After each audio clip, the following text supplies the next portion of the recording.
Благодарам многу, почитувани екселенции, почитувани гости, дами и господа.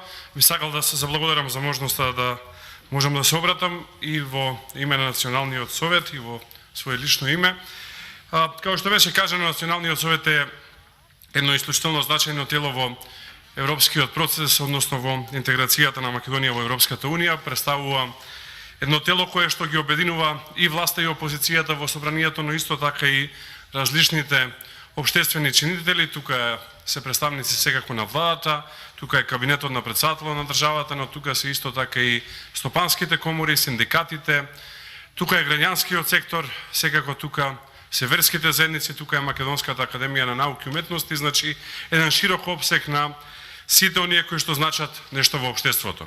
Клучната улога на Националниот совет секако е дизајнирана во периодот кога Македонија ќе ги започне преговорите за членство со Европската унија, и доволно е, мислам, да кажам да го истакнам парадоксот во овој момент дека Националниот совет е дизајниран во 2008 година, а се уште правилно не профункционирал, што практично го оцртува целиот оној пат или целата онаа траекторија на желбата за почеток на преговори, но фактички тоа не се случува. Во 2008 година Македонија прв пат доби препорака да започне преговори, еве сме 2022 година, Македонија за жал се уште не ги почнува преговорите и практично Националниот совет е надвор од својата полна функција.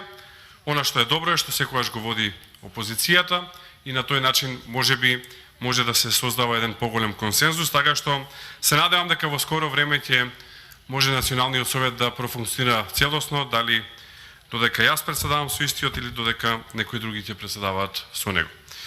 Ова е ретка можност и еве како представник на ВМРО-ДПМН на опозицијата да се обратам и можам да се заблагодарам и за таа можност. Мислам дека ќе беше многу покорисно да одредени дебати се случуваја и пред летото, ова лето кое што помина 2022 година, со цел да можат многу подобро и консензуално некои работи да се донесат, но за жал тоа не се случи. За обичните граѓани членството во Европската унија се сведува на две работи. Се сведува на економска состојба и подобар живот и се сведува на функционална правна држава. Во моментов за жал ги немаме ни една од двете. За голем дел од граѓаните ова станува далечна желба. Голем дел од граѓаните решаваат да ја напуштат државата, а за жал ентузијазмот во однос на проширувањето на Европската унија се повеќе и повеќе опаѓа.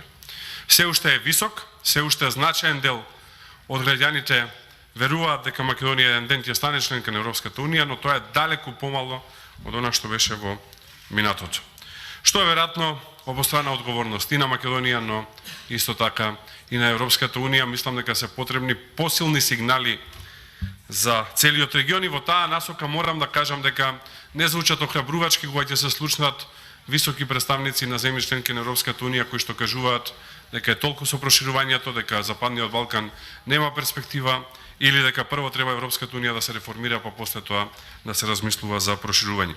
Особено во услови кога Македонија има свој уникатен пат на пристапување кон Европската унија, кој што е далеку поразличен од било кој пат на било која земја членка која што станала членка на Европската унија или која што посакува да стане членка на Европската унија. Ќе се согласите дека ваков притисок од соседите, како што Македонија чувствувала и чувствува, прво од Грција, сега за жал и од Бугарија, ни една друга држава не немала во процесот на проширување. Напротив, тоа секогаш биле поддршки. Тука еве слушаме дека Словачката република навистина помага во однос на и организацијата на овој настан, но и на работата на европското движење.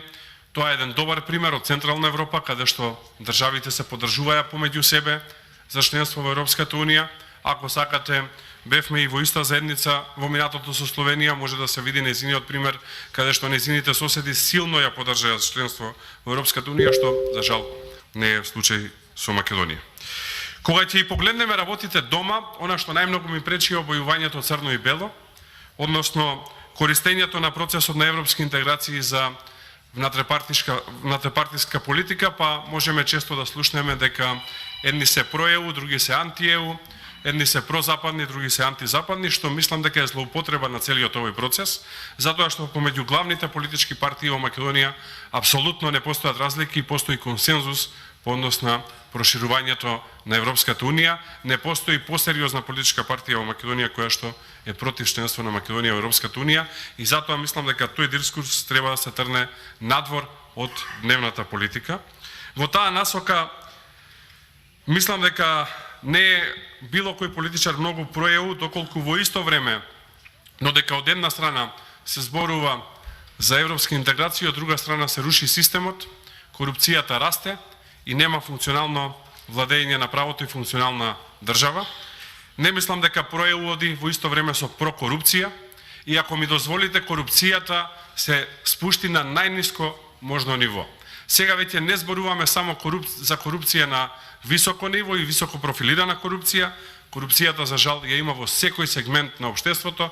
Поразговарајте со било кој граѓанин, ама да не знае кој сте и што сте, за да може поотворено да ви зборува, ќе ви каже дека извод од матична книга не можат да извадат ако немаат пријател, извод од катастар не можат да извадат ако комшивката не работи во катастар и на доктор не можат да се закажат ако немаат братучет, роднина или комшија кој што работи во некоја здравствена установа. Тоа е тажната вистина за она што се случува во моментов. И последното со кое што сакам да завршам е, се надевам дека вакви конференции во следниот период ќе помогнат многу повеќе за да ја намалиме и поларизацијата која што е високо присутна во општеството. Тоа е една поларизација по сите основи, не само по политичка основа и се надевам дека во следниот период заеднички ќе можеме да работиме барем на една сериозна деполаризација како и можеле да имаме порелаксирани односи. Би сакал да посакам успешна работа и се надевам дека за скоро време ќе зборуваме и за преговори за членство, а зошто да не и за членство во Европската Унија. Ви благодарам многу.